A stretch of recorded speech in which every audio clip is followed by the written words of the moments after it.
Ne vous êtes-vous jamais demandé pourquoi les monuments du plateau de Gizeh avaient été attribués à 3 pharaons insignifiants de la 4e dynastie ? Remettre en question l'attribution des 3 pyramides principales du plateau de Gizeh suffit aujourd'hui à vous faire basculer automatiquement dans la catégorie complotiste. Non parce que l'argumentation serait infondée, mais parce qu'elle transgresse un cadre mental soigneusement balisé. Dans l'imaginaire collectif, le récit officiel n'est pas perçu comme une hypothèse parmi d'autres, mais comme une vérité intangible. Le contester revient à troubler un confort intellectuel fondé sur la délégation du savoir à l'autorité et non sur l'examen critique des faits. Le mot complotiste employé à tort et à travers dans le discours médiatique ne sert pas ici à réfuter un raisonnement, il sert à le disqualifier sans avoir à l'examiner. Il agit comme un réflexe de défense destiné à préserver un récit stable et rassurant, même au prix de ses incohérences. La question n'est donc pas de savoir ce qu'il est socialement acceptable de croire, mais sur quoi repose réellement ce que l'on affirme. Le récit aujourd'hui enseigné est simple, linéaire et présenté comme acquis. Les 3 pyramides principales du plateau de Gizeh seraient les tombes de 3 souverains de la 4e dynastie, la grande pyramide celle de Khéops, la pyramide centrale celle de Képhren et la pyramide sud celle de Mykérinos. Cette attribution est généralement présentée comme un fait avéré. Pourtant, elle constitue une hypothèse extrêmement fragile que l'examen attentif des faits matériels ne cesse de mettre en défaut.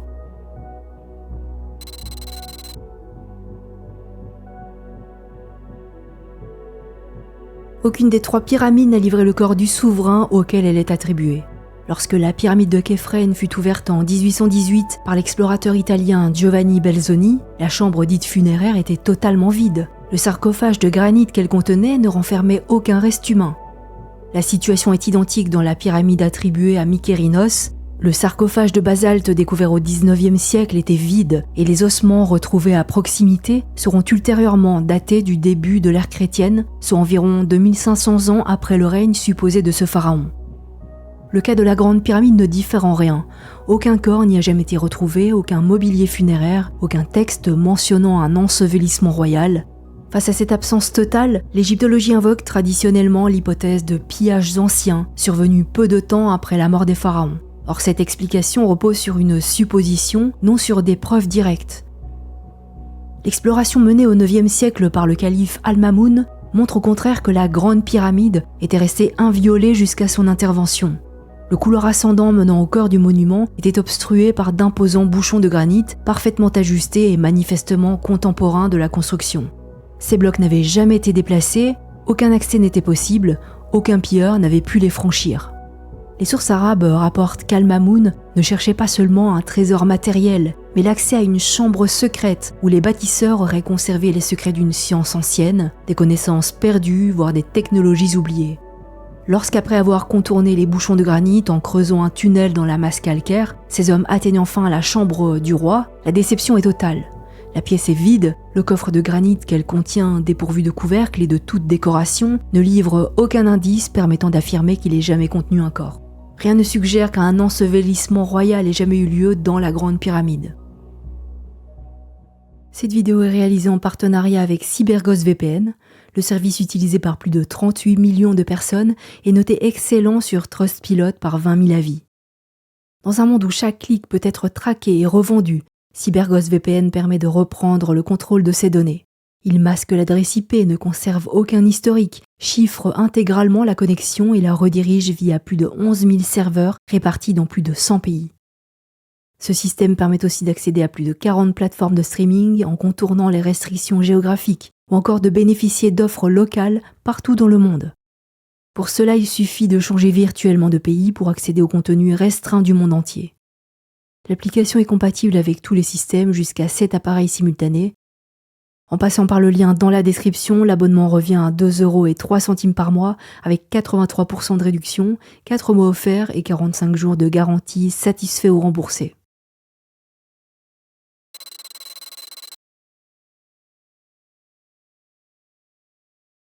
À cette absence de dépouille royale s'ajoute le fait que l'intérieur des pyramides de Gizeh ne comporte aucun dispositif funéraire explicite. Aucun nom royal n'est gravé sur les parois des chambres, aucun texte rituel, aucune invocation destinée à guider le défunt dans l'au-delà. Dans aucun de ces monuments, un seul mot n'a été inscrit à la gloire du souverain auquel ils sont attribués. Or, dans l'Égypte ancienne, les monuments funéraires royaux présentent habituellement des marqueurs symboliques et textuels permettant d'identifier leur fonction. Dès la 3e dynastie, le complexe de Djoser à Saqqara montre des espaces souterrains soigneusement aménagés et investis d'une forte charge rituelle.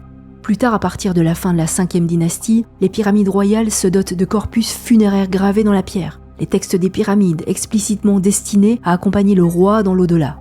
À Gizeh, en revanche, ce silence est total. Ni décor symbolique, ni programme rituel gravé, ni titulature royale ne viennent étayer l'hypothèse d'un usage funéraire.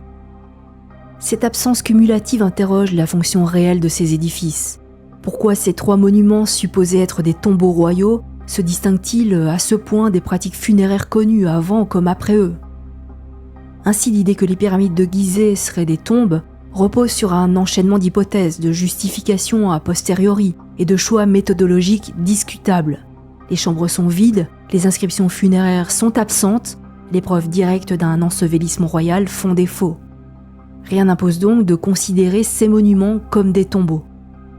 Il est essentiel enfin de rappeler qu'aucun texte contemporain dans l'Ancien Empire ne relate la construction de ces édifices, n'en précise la fonction, ni ne les attribue explicitement à tel ou tel souverain.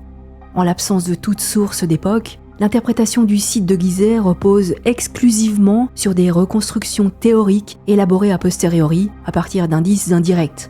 L'égyptologie ne nous présente aucun fait attesté, mais un ensemble d'hypothèses consolidées avec le temps et qui, faute de sources contemporaines, ne peuvent être confirmées. Si l'Égypte de l'Ancien Empire ne nous a laissé aucun texte attribuant explicitement les pyramides de Gizeh à Khéops, Khéphren et Mykérinos, il faut alors se tourner vers des sources plus tardives. C'est précisément à cet endroit que le récit académique opère un glissement décisif. En l'absence de documents contemporains, il s'appuie sur des témoignages d'extérieur, rédigés plusieurs siècles après les faits supposés. Le nom qui revient alors systématiquement est celui d'Hérodote.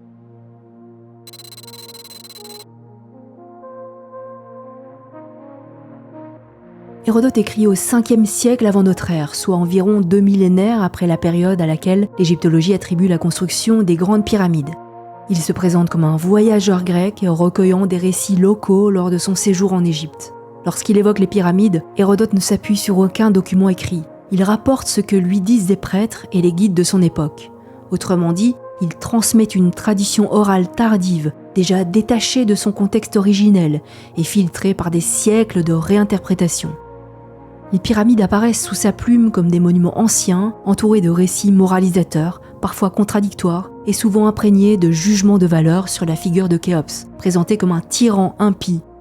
Hérodote ne rapporte pas une tradition égyptienne continue issue de l'Ancien Empire. Il restitue une mémoire tardive, remodelée par le temps, dans un contexte où les pyramides étaient déjà perçues comme des vestiges d'un passé extrêmement ancien, dont la signification originelle était en grande partie perdue. Malgré ses limites, le récit d'Hérodote occupe une place centrale dans la construction du récit moderne sur Gizeh, non parce qu'il apporte une preuve, mais parce qu'il constitue l'une des premières sources écrites conservées associant explicitement les pyramides à des noms royaux précis. Autrement dit, son témoignage devient fondamental par défaut. En l'absence de sources contemporaines, il est élevé au rang de référence, puis progressivement intégré dans un cadre interprétatif qui le dépasse. Ce cadre sera ensuite consolidé, repris, enseigné, jusqu'à devenir un socle narratif rarement remis en question. Le problème n'est pas forcément qu'Hérodote se trompe, mais que son témoignage devienne la pierre angulaire d'un édifice interprétatif qui, faute de mieux, sera figé comme une évidence. Il faut alors se demander comment ce récit fragile à l'origine a fini par se transformer en certitude académique. Et surtout, à quel moment l'attribution des pyramides a cessé d'être une question pour devenir un dogme.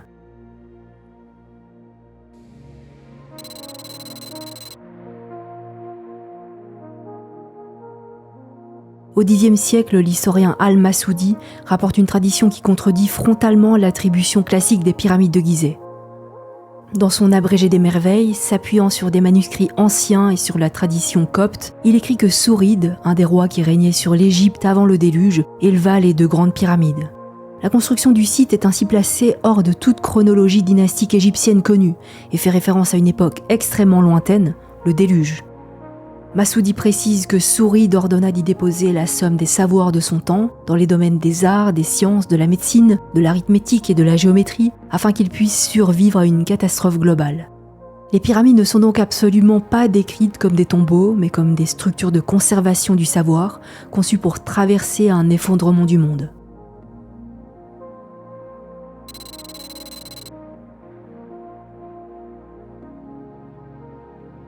En 1837, le colonel Howard Wise mène à Gizeh des fouilles aussi brutales que coûteuses. À coups d'explosifs, il prolonge un boyau déjà connu et creuse un véritable puits afin d'atteindre une série de cavités étroites situées au-dessus de la chambre du roi, que l'on appellera plus tard les chambres de décharge. C'est sur les murs et les plafonds de 4 cavités supérieures qu'apparaissent alors des inscriptions peintes en rouge, évoquant notamment la puissante couronne blanche de Khnum Khéops, une équipe d'artisans et une mystérieuse année 17. Le timing est pour le moins parfait. Après une saison de fouilles coûteuses et largement infructueuses, au moment exact où une découverte majeure devenait indispensable pour justifier les sommes engagées et l'ampleur des destructions, Wise met soudainement au jour ce qui est présenté comme la preuve irréfutable de l'identité du bâtisseur de la Grande Pyramide, le pharaon de la 4e dynastie évoqué par Hérodote, Khéops.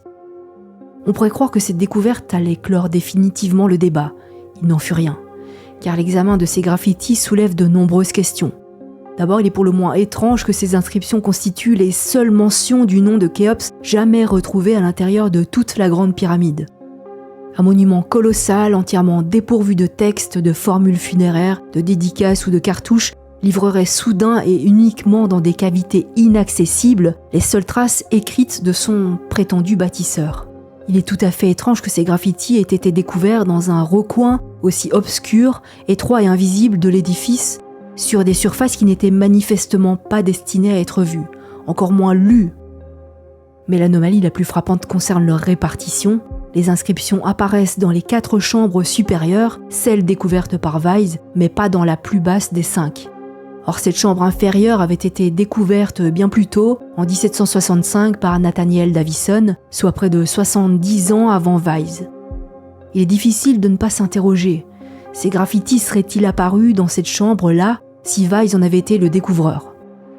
À cela s'ajoute un détail accablant, plusieurs hiéroglyphes sont peints à l'envers, d'autres sont maladroits, mal formés, employés à contresens ou dans des constructions grammaticalement fautives, il y a même des fautes d'orthographe.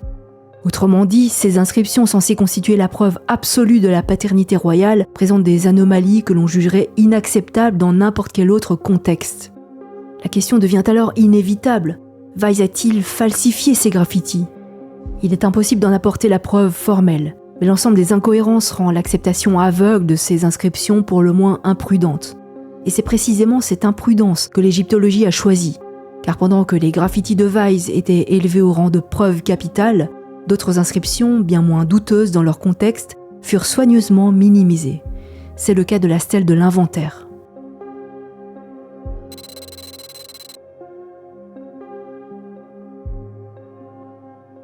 Découverte en 1858 sur le plateau de Gizeh par l'archéologue Auguste Mariette, la stèle dite de l'inventaire date de la 26e dynastie.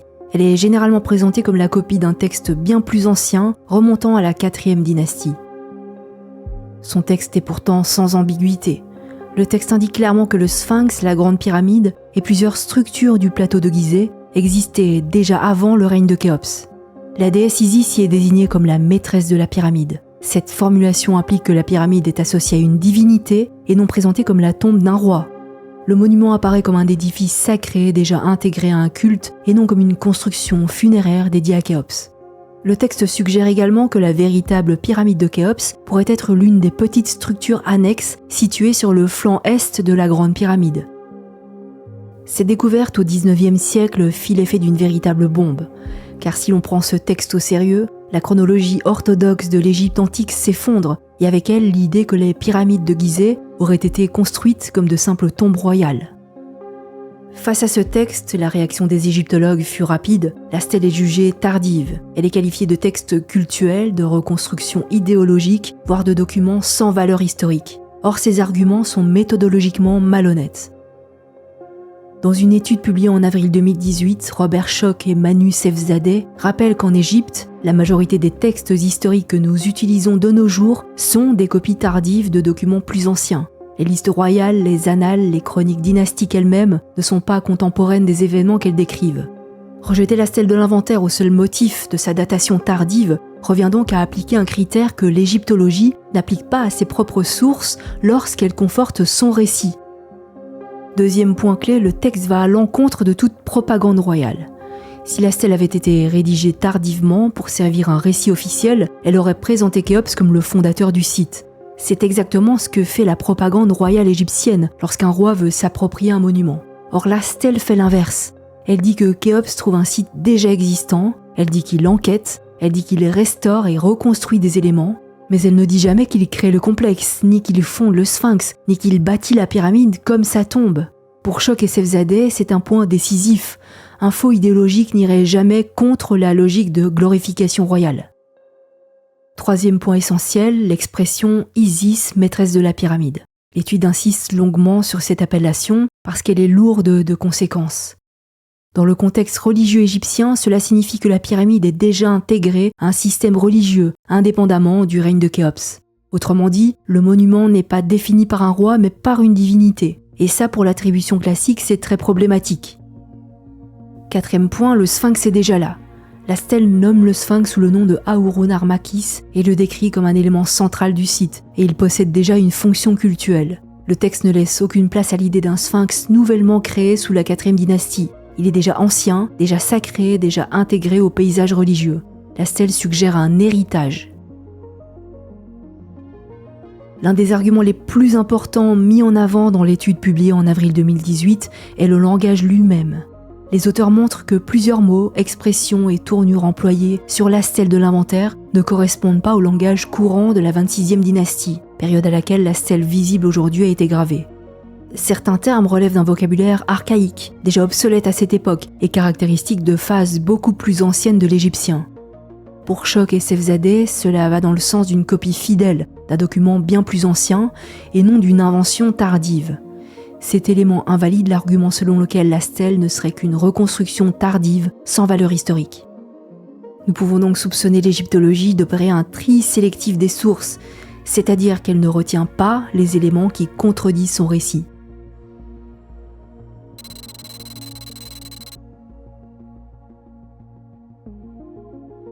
Au XIXe siècle, alors que l'égyptologie cherche à s'imposer comme une discipline scientifique autonome, un premier jalon décisif a déjà été posé. En 1837, la découverte des graffitis attribués à Howard Wise a introduit de manière aussi providentielle que problématique le nom de Khéops à l'intérieur de la Grande Pyramide. Cette donnée, immédiatement acceptée malgré ses incohérences, fournit enfin au monument un bâtisseur officiel. C'est dans ce contexte déjà orienté qu'intervient Carl Richard Lepsius, qui entreprend de classer les pyramides, d'établir une chronologie dynastique et d'associer chaque grand monument à un règne connu. L'objectif est clair, donner à l'Égypte ancienne une histoire lisible, continue, comparable à celle des autres civilisations antiques déjà intégrées au cadre historique.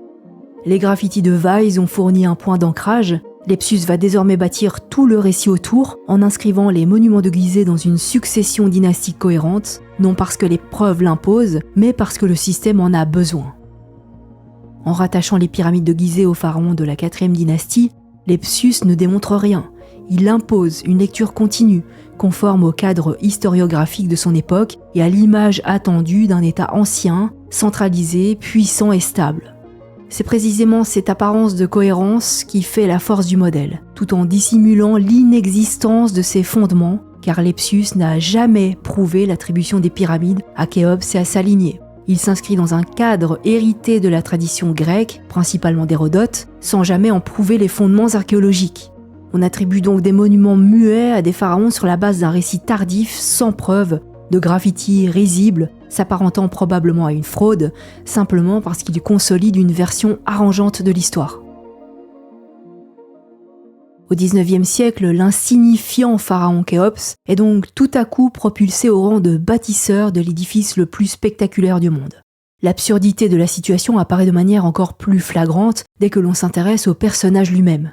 Khéops est un pharaon dont le règne est extrêmement mal documenté. Les sources modernes le présentent au conditionnel, il aurait été le 2e roi de la 4e dynastie, il aurait régné aux alentours de 2600 avant notre ère. Les autres aspects de son règne sont reconnus comme peu documentés. Cerise sur le gâteau, la seule représentation que l'on ait de lui est une ridicule statuette de 7,5 cm de haut. Aucune action politique majeure attestée, une descendance incertaine, des épouses mal identifiées, et surtout, aucun texte d'époque ne le désigne comme le bâtisseur de la Grande Pyramide. Une fois la première malversation opérée, une fois Khéops imposé sans preuve sur la première pyramide, il fallait bien attribuer quelqu'un aux 2 autres pyramides. C'est ainsi que Képhrène et Mykérinos entrent en scène. Présentés comme le fils et le petit-fils de Khéops, ils offrent une solution idéale. Képhrène et Mykérinos étaient disponibles, bien placés dans les listes dynastiques et surtout, ils permettaient de refermer le récit proprement. La symétrie est parfaite, l'entourloupe est cohérente. Mais là encore, cette attribution ne repose sur aucune preuve interne au monument, aucun texte de fondation, aucune inscription de construction, aucun document contemporain n'associe ces 2 pharaons aux pyramides qui leur sont attribuées. Leur désignation découle exclusivement du besoin de cohérence du récit officiel et non d'une démonstration archéologique. Une fois la première attribution acceptée sans preuve, les 2 suivantes s'imposent par simple continuité logique. C'est un enchaînement narratif destiné à rendre l'histoire enseignée cohérente. On ne découvre donc pas qui a construit les pyramides de Gizeh, on distribue des noms au petit bonheur la chance pour que le récit tienne debout. Képhrène, fils de Khéops, qui a également brillé par son insignifiance dans l'histoire, se voit donc élevé au rang de bâtisseur d'un ensemble architectural des plus fascinants. La pyramide moyenne, évidemment, mais également le temple funéraire, la chaussée, le sphinx et le temple de la vallée. Tous dénués de la moindre inscription ou du moindre texte les reliant à ce pharaon. Mais qu'à cela ne tienne, il faut verrouiller l'escroquerie intellectuelle. Pour combler ce vide abyssal, l'égyptologie s'appuie alors sur la célèbre statue en diorite découverte dans le temple de la vallée. Et c'est ici que le raisonnement bascule dans le non-sens total. Cette statue est attribuée à Képhrène, non parce qu'elle le nomme, mais parce qu'elle a été trouvée dans un temple déjà supposé lui appartenir. Autrement dit, le temple est attribué à Képhrène parce qu'il contient une statue censée le représenter, et la statue est attribuée à Képhrène parce qu'elle a été trouvée dans un temple censé être le sien. Le raisonnement tourne sur lui-même, la preuve devient la conclusion, et la conclusion sert de preuve, c'est un cercle fermé. Le temple funéraire est attribué à Képhrène uniquement parce qu'il est relié à la pyramide centrale. Mais si l'attribution de la pyramide n'est pas démontrée, alors le temple funéraire perd immédiatement tout fondement historique. Et le sphinx, dans ce grand jeu de chaises musicales, ne fait évidemment pas exception. L'attribution du sphinx à Képhrène repose sur un raisonnement d'une pauvreté méthodologique confondante. Aucun texte contemporain de l'Ancien Empire ne mentionne sa construction. Aucun cartouche. Le sphinx est totalement anonyme dans les sources de son époque supposée. Pourtant, il est attribué à Képhrène par simple voisinage. Puisque le temple de la vallée serait de Képhrène, puisque la chaussée serait de Képhrène, puisque la pyramide centrale serait de Képhrène, alors le sphinx, situé dans cet environnement, ne peut être que de Képhrène. Reste alors l'argument le plus fragile de tous, le visage. Certains ont affirmé que le visage du sphinx ressemblerait aux statues de Képhrène. Une appréciation purement subjective, fondée sur des comparaisons visuelles hasardeuses, alors même que le visage du sphinx est fortement érodé, mutilé, et que les statues royales obéissent à des canons idéalisés qui effacent toute individualité réelle. Ces statues elles-mêmes, comme on vient de le voir, ne comportent aucun élément permettant d'identifier formellement le pharaon qu'elles sont censées représenter. Elles sont attribuées à Képhrène par convention. La comparaison repose donc sur un double glissement. On compare le visage du sphinx à des statues dont l'identité n'est pas démontrée, puis on utilise cette ressemblance supposée pour confirmer l'attribution du sphinx au même pharaon.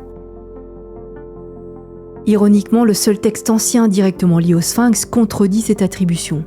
La stèle dite du rêve, érigée sous Thoutmôsis IV, présente le sphinx comme un monument déjà ancien, ensablé, nécessitant restauration. Elle ne mentionne ni Képhrène ni aucun bâtisseur. Le sphinx y apparaît comme un héritage d'un passé déjà lointain et non comme une création récente de la 4e dynastie. Mais cette donnée embarrassante est soigneusement contournée. Au XIXe siècle, lorsque Karl Richard Lepsius et ses successeurs cherchent à verrouiller le récit du plateau de Gizeh, le sphinx doit lui aussi entrer dans le cadre. Il serait inconcevable dans une histoire dynastique bien ordonnée qu'un monument aussi emblématique reste sans propriétaire identifié. Il faut donc lui en trouver un. Képhrène est déjà là, le sphinx lui est attribué par défaut. Le raisonnement global est donc parfaitement absurde. Le temple de la vallée est attribué à Képhrène à cause d'une statue attribuée à Képhrène parce qu'elle se trouve dans ce même temple. Le sphinx est attribué à Képhren parce qu'il est proche du temple, et la proximité du sphinx sert ensuite à renforcer l'attribution du temple et de la pyramide. La boucle est totale, chaque élément sert à prouver les autres, sans qu'aucun ne repose sur une preuve indépendante. Et voilà sur quoi se base le socle de l'égyptologie. Certains me diront certainement que des documents d'époque décrivant la construction des pyramides existent bel et bien et citeront le fameux journal de Merer. Les papyri découverts en 2013 à Wadi el-Jarf sont en effet souvent présentés comme une preuve directe de la construction de la grande pyramide sous le règne de Khéops. Mais cette affirmation ne résiste pas à une lecture rigoureuse de leur contenu. Le journal de Merer est un simple registre administratif, un journal de logistique qui décrit des transports de blocs de calcaire, des déplacements par bateau, des rotations d'équipes et des rapports hiérarchiques au sein de l'administration royale. À aucun moment Merer n'écrit qu'il participe à la construction de la grande pyramide. Toute l'argumentation repose sur une seule expression, Akhet Khufu, traduite par l'horizon de Khéops. Ce toponyme est assimilé par l'égyptologie à la grande pyramide, or cette équivalence n'apparaît nulle part dans le document, elle est déduite. En réalité, ces papyri permettent uniquement d'établir 3 faits. Khéops règne à cette époque, du calcaire est transporté depuis Toura vers un site portant son nom, une administration efficace encadre ces opérations. Il ne prouve ni que la grande pyramide est en cours de construction, ni que Khéops en est le bâtisseur, ni que le monument a été conçu comme un tombeau. Le problème n'est donc pas le journal de Merer, qui est un document exceptionnel pour comprendre l'administration de l'ancien empire. Le problème est l'usage qui en est fait. Présenté comme une preuve irréfutable, il n'est en réalité qu'une description d'un chantier indéterminé, interprété à l'intérieur d'un récit déjà verrouillé. Alors, contrairement à ce qui a parfois été dit, les papyrus de Merer ne donnent pas d'informations sur la construction de la pyramide de Khéops. Merci à CyberGhost VPN d'avoir sponsorisé cette vidéo. N'oubliez pas de cliquer sur le lien dans la description pour obtenir la réduction exceptionnelle accordée aux abonnés de la chaîne. L'application protégera vos données pendant que vous naviguez ou vous donnera un accès complet à tout le contenu bloqué sur Internet pour seulement 2,03 € par mois.